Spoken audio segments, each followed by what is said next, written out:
Live 24/7. This is AGT Live 24/7.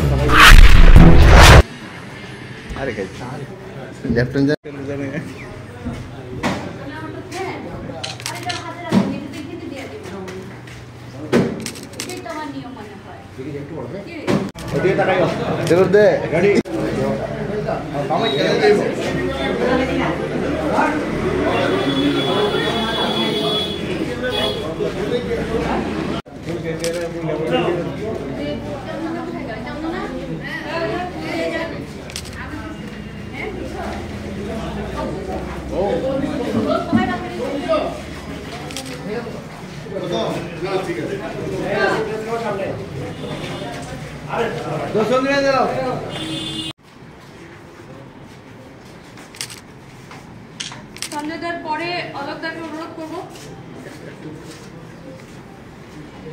আমি বারে বারে বলছি আমরা কিন্তু প্রত্যেকে সেলুট জানাবো। সংগঠনের সম্পাদক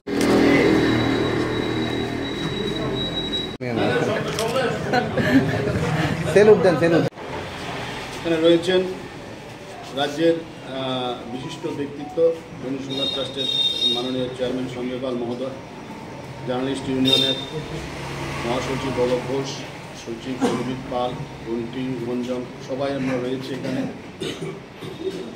আমরা দেশের মধ্যে সম্ভবত প্রথমেই আমরা সেনাবাহিনীদের স্যালুট জানানোর জন্য, আপনারা দেখেছেন যে বিগত কয়েকদিন ধরে সেনাবাহিনী কী ধরনের ঝুঁকি নিয়ে পাকিস্তানকে ওনারা কার্যত নাস্তানুবোধ করে দিয়েছে।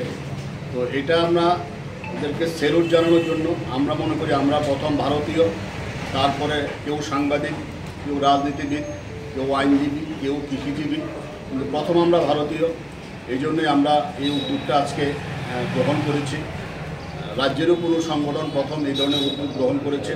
আমি জার্নালিস্ট ইউনিয়নের প্রত্যেকটা সদস্যকে যারা আজকে অংশ নিয়েছেন, সাংবাদিকরা, সবাইকে আন্তরিক অভিনন্দন জানাই এবং সবাইকে বলবো আগামী দিনেও আমরা এইভাবে সেনাবাহিনীর পাশে থেকে ওদেরকে মনোবল বাড়ানোর জন্য আমরা থাকি। ত্রিপুরার একটা প্রত্যন্ত এলাকাতে থাকি আমরা ভারতের, কিন্তু আমরা ত্রিপুরা থেকেও আমরা ওদের মনোবল বাড়ানোর জন্য আমরা আমাদের সাধ্যমতো কাজ করে যাব, প্রোগ্রাম করে যাব এবং ওদেরকে আমরা স্যালুট জানাবো।